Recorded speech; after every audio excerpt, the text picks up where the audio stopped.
Breaking చూస్తున్నాం. ఎట్టకేలకు BJP అగ్రనేత కేంద్ర హోంమంత్రి అమిత్ షాతో టీడీపీ అదేవిధంగా జనసేనకు సంబంధించిన అగ్రనాయకులు చంద్రబాబు పవన్ కళ్యాణ్ భేటీ అయితే ముగిసింది. దాదాపు గంట పైగా సమావేశం జరిగింది.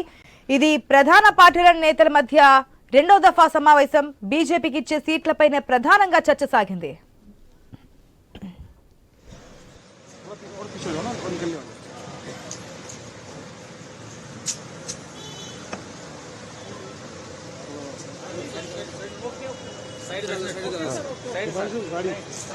गाड़ी रेडी रेडी करा रेडी निकलवा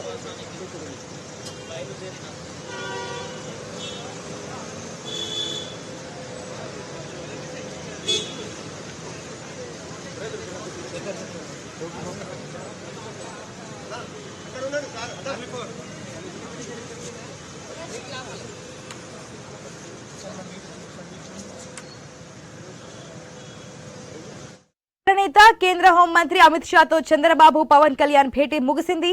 దాదాపు గంటకు పైగా సమావేశం జరిగింది. ఇది ప్రధాన పార్టీల నేతల మధ్య రెండో దఫా సమావేశం. బీజేపీకి ఇచ్చే సీట్లపైనే ప్రధానంగా చర్చ సాగింది.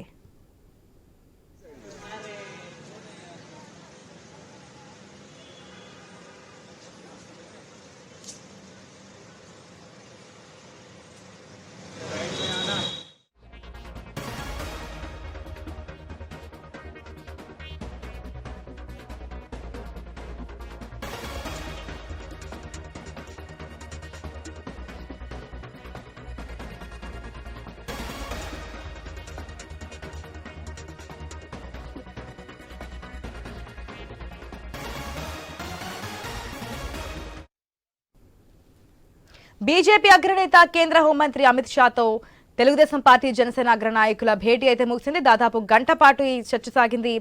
ఇది ప్రధాన పార్టీల నేతల మధ్య రెండో దఫా సమావేశం. బీజేపీకి ఇచ్చే సీట్లకు సంబంధించి ఈ సమావేశంలో చర్చించినట్లుగా తెలుస్తోంది.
మొత్తంగా ఢిల్లీలో అమిత్ షాతో చంద్రబాబు పవన్ కళ్యాణ్ భేటీ ముగిసినట్టుగా తెలుస్తుంది. దీనికి సంబంధించిన మరిన్ని అప్డేట్స్ మా ప్రతినిధి హరీష్ ద్వారా తెలుసుకుందాం.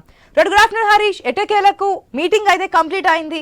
ఈ పొత్తులకు సంబంధించి ఒక క్లారిటీ రాబోతుందా? ఈ రోజే పవన్ కళ్యాణ్ చంద్రబాబు కలిసి ఒకే ఫ్లైట్ లో తిరిగి రిటర్న్ కాబోతున్నారంటూ కూడా ఇన్ఫర్మేషన్ అందుతోంది.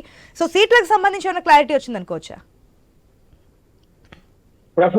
కొద్దిసేపటి క్రితమే ఢిల్లీ కేంద్రంగా పొత్తులకు సంబంధించినటువంటి అంశం పైన జరిగినటువంటి సమావేశం కొలిక్కి వచ్చినట్టుగా సమాచారం ఉంటుంది. ప్రధానంగా 3 రోజుల పాటు, 1 కాదు 2 కాదు 3 రోజుల పాటు ఢిల్లీలోనే ఉండాల్సినటువంటి సిచ్యువేషన్ ఏర్పడింది. రాష్ట్రంలో ఉన్నటువంటి రాజకీయ పరిణామాల నేపథ్యంలో 3 రోజుల పాటు చంద్రబాబు పవన్ కళ్యాణ్ ఢిల్లీలోనే మకాం వేశారు.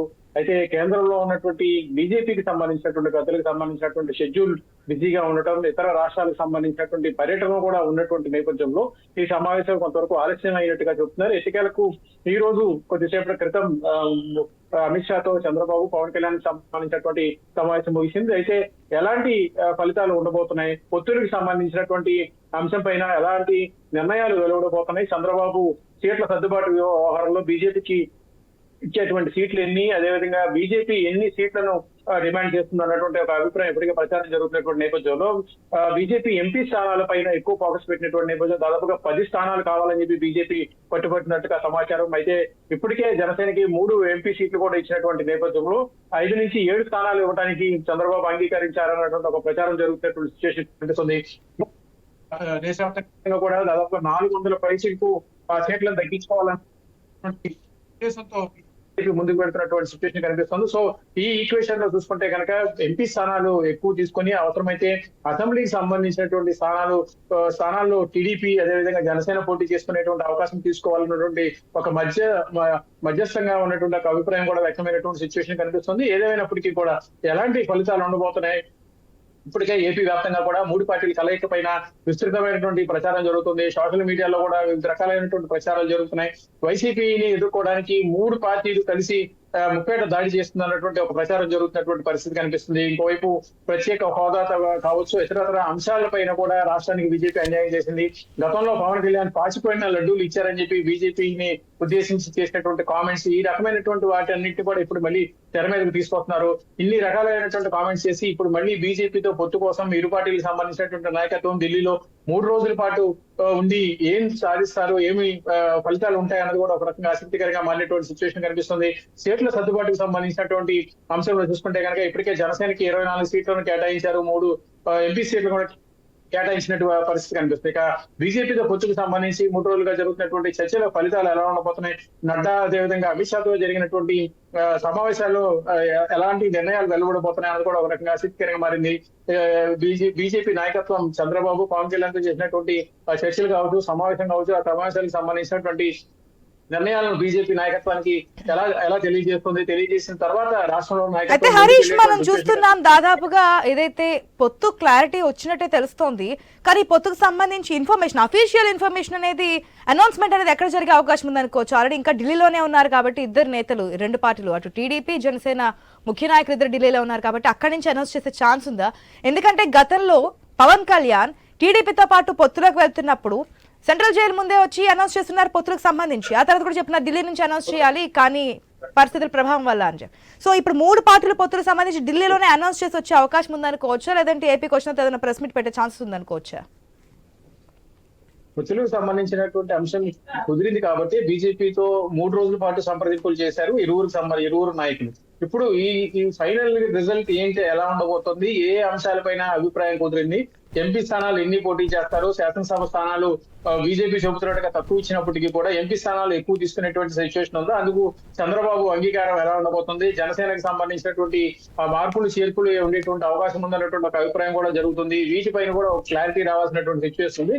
ఈ అంశానికి సంబంధించి 3 పార్టీలు జనసేన, టీడీపీ అదేవిధంగా బీజేపీకి సంబంధించినటువంటి నాయకత్వం 3 పార్టీలు కలిసి ఉమ్మడిగా సమావేశం నిర్వహించాలని చెప్పి భావించారు. అయితే ఇప్పుడు ఉన్నటువంటి షెడ్యూల్ ప్రకారం ఢిల్లీలో బీజేపీకి సంబంధించినటువంటి పెద్దల షెడ్యూల్ బిజీగా ఉన్నటువంటి నేపథ్యంలో ఇంకోవైపు నిన్నటి వరకు కూడా ఢిల్లీలో ఉన్నటువంటి పురంధేశ్వరి ఈ రోజు తిరుపతి కూడా వచ్చినటువంటి సిచ్యువేషన్ కనిపిస్తుంది. సో 3 పార్టీలు కలిసి సమావేశం నిర్వహించి ఆ సమావేశం చర్చించిన తర్వాత నిర్ణయాలని మీడియాకు వెల్లడించేటువంటి అవకాశం ఉంది. ఇప్పుడు పురంధేశ్వరి ఢిల్లీ నుంచి వచ్చారు కాబట్టి ఇరువురు నాయకులు చంద్రబాబు అదేవిధంగా పవన్ కళ్యాణ్ ఇంకా ఢిల్లీలోనే ఉన్నారు. వారు కలిసి మాట్లాడుకున్న తర్వాత ఏ నిర్ణయం ప్రకటించేటువంటి అవకాశం ఉందని చెప్తున్నారు. ఇప్పుడు అమిత్ షాతో జరిగినటువంటి సమావేశం తర్వాత, ఎందుకంటే అమిత్ షాతో సమావేశానికి చంద్రబాబు ముందు వెళ్లారు, ఆ తర్వాత జనసేన అధినేత పవన్ కళ్యాణ్ వెళ్ళినటువంటి సిచ్యువేషన్ కనిపిస్తుంది. ఈ కమ్యూనికేషన్ కొంతవరకు గ్యాప్ ఉన్నటువంటి నేపథ్యంలో చంద్రబాబుకి అమిత్ షాకి మధ్య జరిగినటువంటి డిస్కషన్ ఎలా ఉంది, ఆ డిస్కషన్ కి సంబంధించినటువంటి రిజల్ట్స్ ఎలా ఉండబోతున్నాయి, జనసేన అధినేతతో పవన్ కళ్యాణ్ సమావేశం అవుతారు. సమావేశం అయిన తర్వాత వివరాలను బయటకు వెల్లడించేటువంటి అవకాశం ఉంది. అయితే అది ఢిల్లీలో వెల్లడిస్తారా, లేదంటే షెడ్యూల్ ప్రకారం ఏపీకి వచ్చిన తర్వాత పురంధేశ్వరిని కూడా కలుపుకొని 3 పార్టీలకు సంబంధించినటువంటి నాయకత్వం ఒక ప్రైవేట్ హోటల్లో సమావేశం నిర్వహిస్తారు. ఆ తర్వాత ఆ షెడ్యూల్ ని ఎస్టేట్కి సంబంధించినటువంటి అంశాలు ఢిల్లీలో 3 రోజుల పాటు జరిగినటువంటి సందర్భాలకు సంబంధించినటువంటి వివరాలు వెల్లడించేటువంటి అవకాశం అయితే కనిపిస్తుంది. ఆశ ఈ రోజు తిరిగి వచ్చే ఛాన్సెస్ ఉన్నాయనుకోవచ్చా హరీష్? ఎందుకంటే ఈ రోజు తిరిగి రాబోతున్నారు. ఎందుకంటే కేంద్ర పెద్దలు ఇప్పటికే అంటే లోక్సభ ఎన్నికలకు సంబంధించి ప్రచార పర్వంలో బిజీగా ఉన్నారు కాబట్టి ఈ రోజుతోనే కొలిక్కి వచ్చా అనుకోవచ్చా, లేదంటే ఇంకా ఎక్కడో ఒక చిన్న క్వశ్చన్ మార్క్ అయితే కనిపిస్తోంది. పొత్తులకు సంబంధించి కావచ్చు, ఇచ్చే సీట్లకు సంబంధించి కావచ్చు. ఫస్ట్ నుంచి బీజేపీ ఎంపీ స్థానాలకు సంబంధించి పట్టుబడుతుంది కాబట్టి ఆ ఫిగర్ అనేది 5 to 8 మధ్య తిరుగుతోంది కాబట్టి సాటిస్ఫై అయినట్లయినా ఒక కొలిక్కి వచ్చా అనుకోవచ్చా? మీరు చెప్పిన సందేహం ఇప్పుడు పొలిటికల్ సెక్టార్స్ లో రాజకీయ వర్గాల్లో కూడా చర్చనీయాంశంగా మారినటువంటి సిచ్యువేషన్ కనిపిస్తుంది.